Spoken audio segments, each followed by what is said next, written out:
Hi అస్సమ్ viewers, welcome back to food and kind vlogs. ఇదే first time నా channel చూస్తున్నట్లయితే తప్పకుండా సబ్స్క్రైబ్ చేసుకోండి. అండ్ మీరు నా థంబ్నెయిల్ అండ్ టైటిల్ చూసి ఈ వీడియో క్లిక్ చేశారని నాకు తెలుసు. సో టైం వేస్ట్ చేసుకోకుండా మనం వీడియో స్టార్ట్ చేసేద్దాం. సో నా ప్రెగ్నెన్సీ స్టోరీ చెప్దామని అనుకుంటున్నా. మేబీ వేరే ప్రెగ్నెంట్గా ఉన్న లేడీస్కి హెల్ప్ అవ్వచ్చు, లేకపోతే ఇప్పుడు యూఎస్లో కొత్తగా ప్రెగ్నెంట్ అవ్వాలంటే వాళ్ళకి హెల్ప్ అవ్వచ్చు. ఎవరికైనా ఈ కంటెంట్ అనేది ఇన్ఫర్మేటివ్గా ఉంటుంది అని చెప్పి చెప్దాం అనుకున్నాను. సో నాకు ఎవ్రీ మంత్ ఉన్న ఈ 9 months జర్నీ, ఎవ్రీ మంత్ నాకు ఏదో ఒక స్ట్రగుల్ అండ్ టెన్షన్ అయితే ఉంది. అది ఎందువల్ల పడ్డాను, అది ఏంటి అని చెప్పి ఫస్ట్ నుంచి లాస్ట్ వరకు మిస్ కాకుండా చూడండి. మీరు కూడా ఫేస్ చేయొచ్చేమో, మేబీ చెప్పలేం కదా. So please don't miss anything, go checkout. So first month అండి, ఇది ఫస్ట్ ప్లాన్ ప్రెగ్నెన్సీయా అన్ప్లాన్ ప్రెగ్నెన్సీయా అని అనుకుంటే ఇది కంప్లీట్గా అన్ప్లాన్ ప్రెగ్నెన్సీ. మాకు ప్లానే లేదు. We just had a plan that maybe ఒక 3-4 years తర్వాత బేబీ కావాలని చెప్పి. But due to this pandemic my husband is at home and వాళ్ళ పేరెంట్స్ లైక్ మా అత్తయ్య వాళ్ళు, బేబీ ఇప్పుడే కనేస్తే బెటర్ కదా, నువ్వు కూడా తన పక్కనే ఉన్నావు, సో దీన్ని ప్రొలాంగ్ చేయడం ఎందుకు అని చెప్పి అనడం వల్ల we just had a thought అనమాట. But we didn't take it very seriously. So if we get a baby fine, if not also fine అన్నట్లున్నాము. So all of a sudden నాకు పీరియడ్ స్కిప్ అయింది అండ్ నేను అదంతా సీరియస్గా తీసుకోలేదు. ఆ period skip అయ్యాక నెక్స్ట్ మంత్ కూడా నేను అంత పట్టించుకోలేదు. సో ఏప్రిల్లో అనమాట నాకు పీరియడ్ స్కిప్ అయింది. సో ఏప్రిల్ 1st month కింద వస్తుంది అండ్ మేలో నాకు ఇంకా పీరియడ్ రాకపోయేసరికి, May 15th ఆల్మోస్ట్ పీరియడ్ రాకపోయేసరికి ఐ జస్ట్ థాట్ మేబీ నేను ఎక్కువ junk and so different kind of food తిన్నాను. ఇంట్లోనే ఉండి మా హస్బెండ్ కూడా ఉండేసరికి జంక్ ఎక్కువ తిన్నాను. మేబీ అందువల్ల రాలేదనుకుని నేను అనుకున్నా. But maybe constipation and heavy back pain, బాగా క్రాంపింగ్స్గా, బాడీ పెయిన్స్గా ఉందన్నమాట. నాకు ఎవ్రీడే పీరియడ్ వచ్చేస్తుంది అనే ఫీలింగ్లోనే అనిపించింది, బట్ రావట్లేదు. సో నేను గూగుల్ సెర్చ్ చేస్తే it's kind of pregnancy symptoms అని గూగుల్లో వచ్చింది. So I just thought maybe మా హస్బెండ్కి చెప్పాను, ఇది మేబీ ప్రెగ్నెన్సీ వల్ల వస్తుందేమో, నేను పీరియడ్ స్కిప్ అయింది అండ్ నాకు ఎప్పుడు రెగ్యులర్ పీరియడ్స్ అన్నమాట, నాకు ఎప్పుడు అలా స్కిప్ అవ్వలేదు. సో తను హోమ్ టెస్ట్ తీసుకొచ్చారు. ఇంట్లో ఫస్ట్ టెస్ట్ చేద్దాము, సో తర్వాత మనం డాక్టర్ని కన్సల్ట్ అవుదామని. సో టెస్ట్ చేస్తే ఫస్ట్ నెగిటివ్ చూపించింది. సో ఐ థాట్ అయ్యో ప్రెగ్నెంట్ కాదా, జస్ట్ లిటిల్ సాడ్నెస్ వచ్చిందనమాట. బట్ ఆఫ్టర్ 2 minutes ఇంకా చూస్తూనే ఉన్నాం. ఒక 2 minutes తర్వాత it turned out to be positive. So ఇద్దరికి మాట లేదనమాట. నాకైతే లిటరల్లీ ఏడవాలో నవ్వాలో, ఆ హ్యాపీనెస్లో, హ్యాపీ టీయర్స్ అంటారు కదా, అలా వచ్చేసింది. ఐఎమ్ వెరీ హ్యాపీ అండ్ మా హస్బెండ్ కూడా. సో అది ఇప్పటికీ కూడా ఉంది నా దగ్గర, ఆ కిట్, లైక్ ఆ ప్రెగ్నెన్సీది నాకు పాజిటివ్ వచ్చింది, అది ఇప్పటికీ కూడా గుర్తుగా దాచుకున్నాం. సో అలా పాజిటివ్ వచ్చాక ఏ హాస్పిటల్లో అడ్మిట్ అయితే బెటర్, ఎలాంటి కేర్ తీసుకోవాలి అంతా లైక్ డాక్టర్కి కన్సల్ట్ అవ్వాలి. ఇక్కడ ఇండియాలో అయితే డైరెక్ట్గా వెళ్ళి డాక్టర్ని ఎస్ ప్రెగ్నెంటా కాదా, కరెక్ట్గా ఉందా బేబీ లేదా, డైరెక్ట్గా వెళ్ళి చెకప్ చేసుకుంటాం. బట్ యూఎస్లో అది కూడా ఆ పాండమిక్ టైంలో అలా లేదనమాట. First you need to contact the doctor, like A doctor దగ్గరికి నువ్వు వెళ్ళాలనుకుంటున్నావో ఆ డాక్టర్కి కాంటాక్ట్ అయ్యి వాళ్ళతో మాట్లాడి, వాళ్ళు ఎప్పుడైతే అపాయింట్మెంట్ ఇస్తారో అప్పుడు మాత్రమే నువ్వు వెళ్ళి కన్సల్ట్ చేయాలి. సో అలా ఉంది ప్రాసెస్. సో ఫస్ట్ డాక్టర్ ఎవరి దగ్గర ఉండాలి అని సర్చ్ చేసాం. సో సర్చ్ చేసిన తర్వాత ఒక డాక్టర్ని ఫిక్స్ అయ్యాము. సో ఆ డాక్టర్కి కాల్ చేసాం. సో హోమ్ టెస్ట్ చేసుకున్నాము, పాజిటివ్ వచ్చింది. Can we come over to have a further test whether baby is healthy or not అని. బట్ ఆయన చెప్పిన దాని ప్రకారం please wait until your 3rd month. Like almost నాకు తెలియకుండానే 1 month అయిపోయింది, 1.5 month అయిపోయింది. So just wait for 1.5 month so that అప్పుడు చెక్ చేద్దాం, 3rd monthలో చెక్ చేద్దాం అని చెప్పారు doctor, due to this pandemic. Okay. సరే. అండ్ కొన్ని ప్రిస్క్రైబ్ చేశారనమాట. మెయిన్‌గా ప్రినేటల్ ప్రెగ్నెన్సీ లేడీస్ యూఎస్‌లో వాడేదైతే ఇండియాలో మనకి డిఫరెంట్‌గా ప్రిస్క్రైబ్ చేస్తారు. సో, అక్కడ ప్రీనేటల్ కాబట్టి ప్రీనేటల్ తీసుకోండి. And you need to have some physical exercise. And if you have so much of vomitings, nausea అలా ఉంటే యూ టేక్ మోర్ లిక్విడ్స్ అని చెప్పి నాకు సజెస్ట్ చేశారు. Over the phone, not like direct consultation కాదు. Okay. అలానే అప్పుడు ప్రీనేటల్ తీసుకుంటున్న మంత్ అయిపోయింది. అండ్ ఆల్మోస్ట్ మే ఎండింగ్ అనమాట. అంటే నా సెకండ్ మంత్ ఎండింగ్ వచ్చేసరికి all of a sudden midnight అయింది. Like 1 o'clock, 12 to 1 in between. నేను పడుకుని ఉంటే సివియర్ క్రాంపింగ్స్ వచ్చాయి. Back pain, stomach pain, severe cramping. And I feel like something is coming out of my body. అలా అంత intense pain వచ్చిందనమాట. So I thought pregnancy lost అనుకుంటా. Maybe ఇలాంటి crampings రాకూడదు అసలు అని చాలా టెన్షన్ పడుతున్నా ఓవర్ నైట్. అండ్ మా హస్బెండ్ అయితే ఎమర్జెన్సీకి డాక్టర్కి కాంటాక్ట్ అయ్యి వెదర్ ఇఫ్ మేము ఇప్పుడు ఏదైనా ఎమర్జెన్సీ అయితే వెంటనే రావచ్చో లేదా అలా లైక్ చాలా హాస్పిటల్స్కి కాల్ చేసి అడుగుతూ ఉన్నారు. ఎందుకంటే అది పాండమిక్ కదా. సో అలా జస్ట్ లైక్ దట్ వెళ్తే అడ్మిట్ చేసుకోవట్లేదు ఏ పేషెంట్ని కూడా. You should have some particular information earlier. You have to contact them earlier and take an appointment అనమాట. అలా ఉంది ప్రాసెస్ అప్పుడు. సో అందుకని అందరినీ కనుక్కుంటూ ఉన్నారు. నేనైతే ఏడ్ చేస్తూ ఉన్నా, ఇలా అయిందేంటి, నేను చాలా హోప్స్ పెట్టుకున్నాను అనేసి. సో సెకండ్ మంత్ అలానే వాటర్ ఎక్కువగా తీసుకుంటున్నా. బాటిల్ అంతా తాగేస్తాను. And I feel like going to a restroom. And I always check whether if there is some blood coming out అని. బట్ ఆల్ ఓవర్ నైట్ అంతా pain ఉంది కానీ నాకు ఏం బ్లీడ్ అయితే అవ్వలేదు. నేను ఐఎమ్ గుడ్. లైక్ పెయిన్ అయితే ఆగలేదు.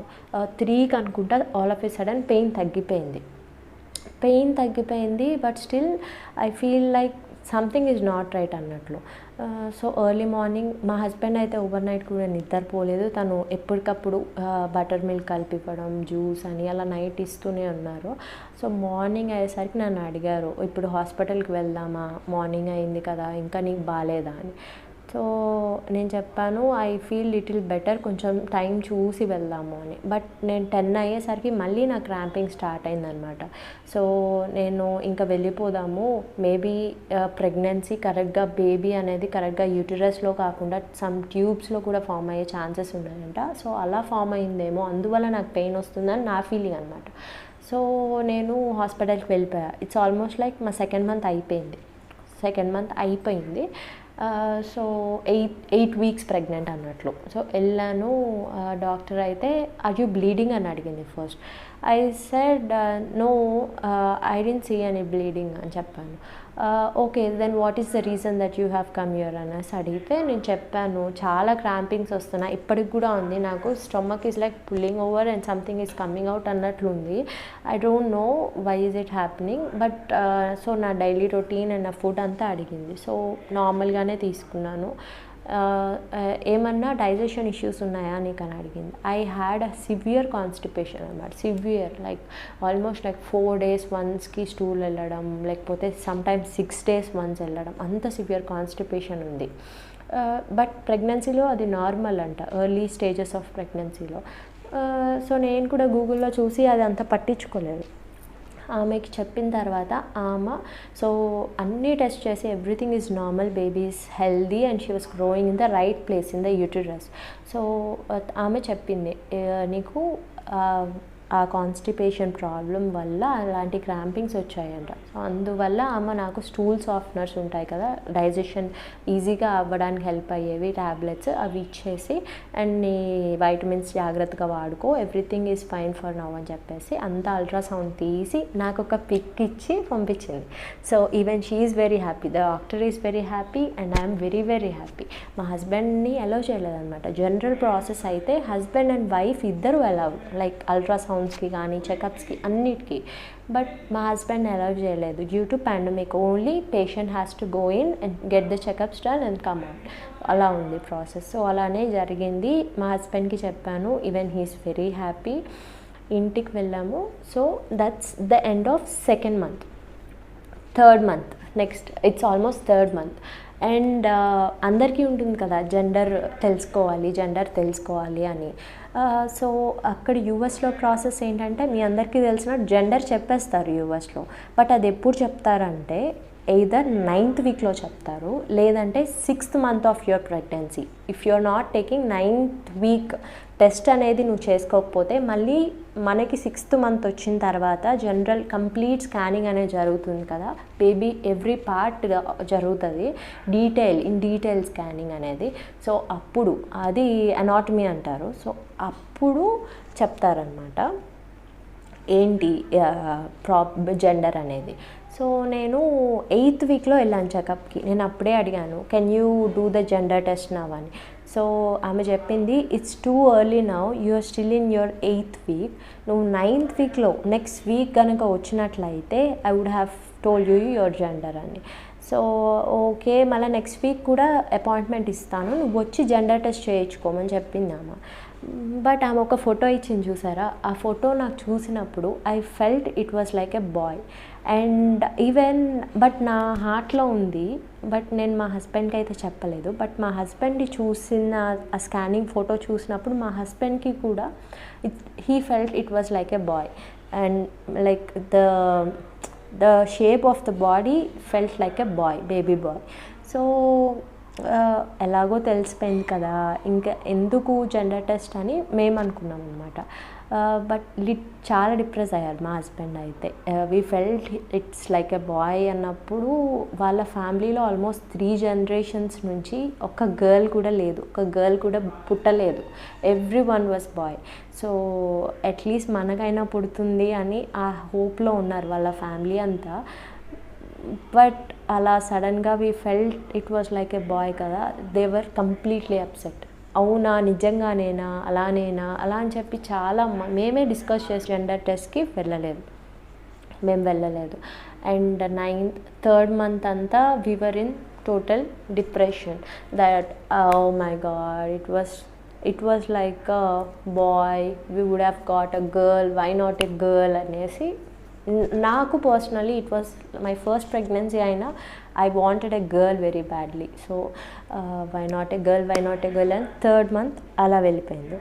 అండ్ నెక్స్ట్ అగైన్ 1 month తర్వాత లైక్ 4th మంత్ చెకప్కి వెళ్ళామన్నమాట. సో 4th మంత్ చెకప్కి వెళ్ళినప్పుడు అంతా చెక్ చేశారు, లైక్ అల్ట్రాసౌండ్ అయితే జరగలేదు, హార్ట్ బీట్ ఎవ్రీథింగ్ చెక్ చేశారు.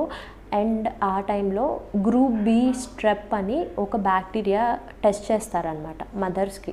చాలా టెస్ట్ చేస్తారులేండి, ఇది కూడా వన్ ఆఫ్ ద టెస్ట్ యూఎస్లో. గ్రూప్ బి స్ట్రెప్ అనే ఒక బ్యాక్టీరియా టెస్ట్ అనమాట. సో ఆ గ్రూప్ బి స్ట్రెప్కి I turned out positive. So I had that bacteria inside me అన్నట్లు వచ్చిందనమాట. అది డేంజరస్ కాదు, అది ఏమీ కాదు, ఎవ్రీ వన్ హ్యాజ్ ఇట్ అనమాట. లైక్ 6 months కమ్ అండ్ గోగా వస్తూ ఉంటుందంట చాలా, లైక్ మోస్ట్ ఆఫ్ ద ఉమెన్స్కి. సో ప్రెగ్నెన్సీ టైంలో నాకు అది ఉండేసరికి it might lead to a complication to a baby during delivery అని చెప్పారనమాట నాకు. అగైన్ అరే already I was like in some upset that it was a boy కదా. So again in the 4th month when I came for a checkup, group B strep అంటే ఏంటి అది all of a sudden తెలియదు కదా, నాకు కూడా తెలియదు అది ఏంటి అని. And doctor came and he automatically told, oh you are like group B strep positive, so it might be some complications during delivery, so you have to take some antibodies, I will suggest you during your labour time అని చెప్పారు. I was like in some blank, what is a group B strep? I don't even know. And I was positive, and maybe is it చాలా questions అడిగా డాక్టర్ని, బేబీకి ఏమైనా డేంజరా, seriously నా pregnancy ఏంటి, మేబీ నాకేమైనా డేంజరా అలా అని చెప్పేసి. But he told it's normal, like even you can check over Google, it's everything is like a normal thing. ఉమెన్స్కి అది 6 monthsకి వస్తుంది and it automatically goes out of your body, but pregnancy అప్పుడు వచ్చింది కాబట్టి బేబీకి ఎఫెక్ట్ అవుతుందని చెప్తున్నా అని చెప్పారు. Okay, 4th month checkup okay, నేను గూగుల్లో చెక్ చేశాను అండ్ చాలా యూట్యూబ్ వీడియోస్ చూశాను and I felt it was normal. And okay, దానికి యాంటీబాడీస్ ఉంటాయి, అవి లేబర్ టైంలో ఇంజెక్ట్ చేస్తే బేబీకి హామ్ లేదు అని చెప్పారు కాబట్టి ఓకే అనుకున్నా. 4th month అయిపోయింది. సో ఇలా నా 4 months ప్రెగ్నెన్సీ జర్నీ అనేది జరిగింది. అండ్ వీడియో చాలా లెంతీ అయిపోతుంది కాబట్టి దీన్ని స్ప్లిటప్ చేసి పార్ట్ 2గా పెడతాను. ఇది పార్ట్ 1గా పెడతాను. సో పార్ట్ 2 కూడా మిస్ కాకండి. ఇంకా చాలా చాలా స్ట్రగుల్స్ అండ్ చాలా డిఫరెంట్ ఫేజెస్ ఉన్నాయన్నమాట. సో తప్పకుండా వాచ్ చేయండి అండ్ సబ్స్క్రైబ్ చేసుకోండి. ఎప్పుడైతే నేను వీడియో పెడతానో మీకు ఇమీడియట్గా నోటిఫికేషన్ అనేది వచ్చేస్తుంది. So please support Budankaya vlogs. Thank you.